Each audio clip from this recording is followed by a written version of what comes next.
maanta maraya dabaaldega markii uu sheegay tirada ka qaybgelaysa oo ku tilmaamay 35,000 oo qof oo metelaya dhammaanba noocyada bulshadu ay u habaysan tahay ayuu dalab weydiistay inuu soo dhaqaajiyo oo fagaaraha soo hormariyo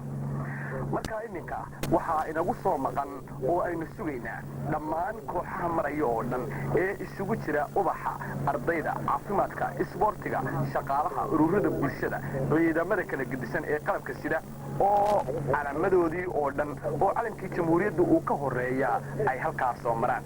kadibna waxaa si qurux badan inoogu bilaaban doontaa munaasabadii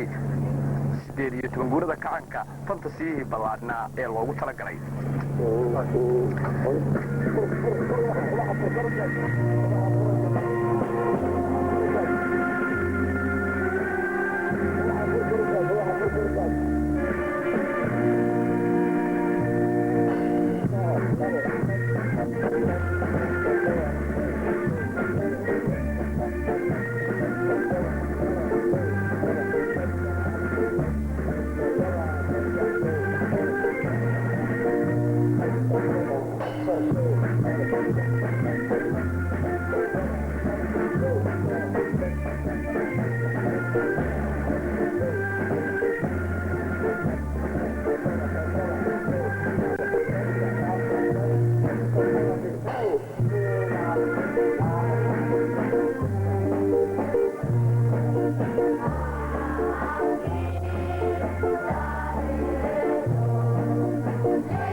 ubaxa kacaanka Oktoobar 16 Juun sanadkii 1972 ilaa maanta kaalin muhiim ayay kaga jiraan barnaamij kasta oo ummaddu ay xusayso iyo mid kasta oo ay hirgelinaysaa waxaana lagu barbaariyaa xirfadaha kala gedisan ee loo adeegsado nolosha suuban iyo hidahooda iyo dhaqankooda waxa daawateen gabdhihii iminkana waxa ay ku soo maqan cutub wiilal ah oo ubaxa kacaanka Oktoobar ka tirsan oo iyaguna maharajaanka kaalintoodii halkaa ku soo bandhiga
October waxa ay muujiyeen wixii ummadooda bartay gaar ahaan waxa ay maaritaankooda ku soo bandhigeen dhaqamada ummaddu ay leedahay iyo ololayaashii waaweyn ee dalka laga furiyey sida barashadii ama boqoradii iyo afka Soomaaliga kacab soo saarka ka faa'iideysiga khayraadka badda shubista ceelasha raacista xoolaha iyo xanaaneyntooda iyo dhinaca wax soo saarka beeraha kadibna iyadoo oo maqsuud laga wada yahay ayay dhamaysteen hawshii ay ku lahaayeen baldega iyo tobnaad ee xulashada kacanka waxaa iminkana idinku soo maqan kooxihii sitay caalamada guud ahaan ee matelayay dhammaan bulshaweynta maanta halkaasi ku dabaaldegaysa waxa ay soo hogaamin doona ciidanka muusiga qaranka kadibna waxaa halkaa ka bilaabmi doona dhammaan xoogagii 35 ka koobnaa ee ka qaybgelayay dabaaldegan marka laga reebo ubaxa kacaanka October waxayna u bilaabmayaan sidan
metelayay guud ahaanba bulshada maanta dabaaldegan dhigaysa ayaa waxaa dul heehaabay laba dayuuradood oo uu leeyahay ciidanka cirka Soomaaliyeed kaas oo midna ay xambaarsanayd sawirka madaxweynaha Jamhuuriyadda Dimuqraadiga Soomaaliya midna ay bixinaysay salaan iyada oo ka wakiila ciidanka cirka kadibna waxaa halkaa ka soo bilaabmay cutubyadii dabaaldega sameynayay oo ay ugu horeeyaan hooyooyinku hooyo waa gundhiga amaba waa unuga meeriska koowaad ee mujtamaca Soomaaliyeed ku sinaan ilaa Soomaaliya iyo taariikhdeeda hooyo waxay ahayd horseeda dhaqan horseeda dhaqaale horseeda horumar iyo hadaf waxa ayna la saanqaadayeen socodka taariikhda iyo marxaladaha aqooneed ee bulshadu mar walba ay marayso waxayna mar kasta hormuud lagu daydo ay u ahaayeen meesha la joogo oo hiil iyo hooba leh geesi aanay hooyo inoo barbaarin inooma kicin guul aan hooyo dhaqankeed lagu kasbanna maynu gaadhin oo kumaynu naaloonin kacaan aan hooyooyin lahayna maba hirgaleen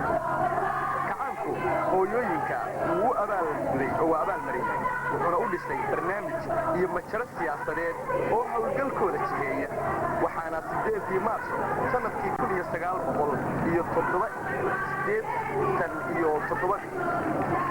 1987 la abuuray ururka dimuqraadiga haweenka Soomaaliyeed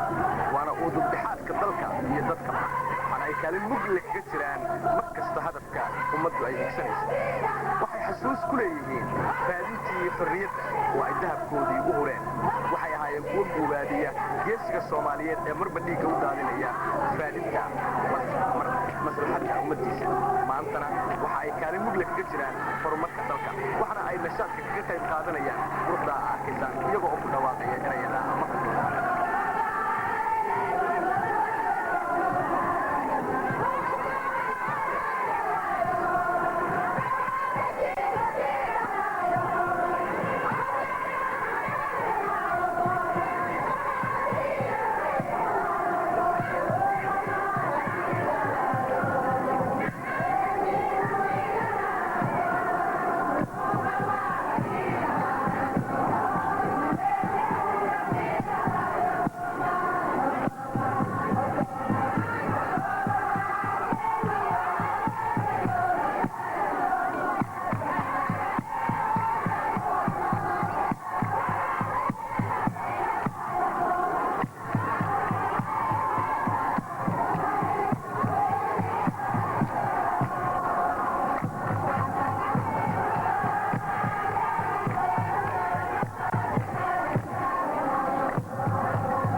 waa magaalo madaxda dalka Soomaaliya iyo muraayadda laga arko shacabka Soomaaliyeed awoodiisa oo buuxda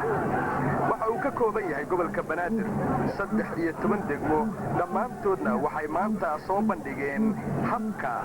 ay u dhisan yihiin degmooyinkaasi iyo sida ay u haystaan hidaha iyo dhaqanka sida ay uga qayb qaataan horumarinta dalka iyo sida ay u aysan yihiin kacanka 13 degmo oo isdaba yaala oo degmaba ay soo bandhigtay wax cajiib ah ayaad ku daawan doontaan qaybtan ee la socda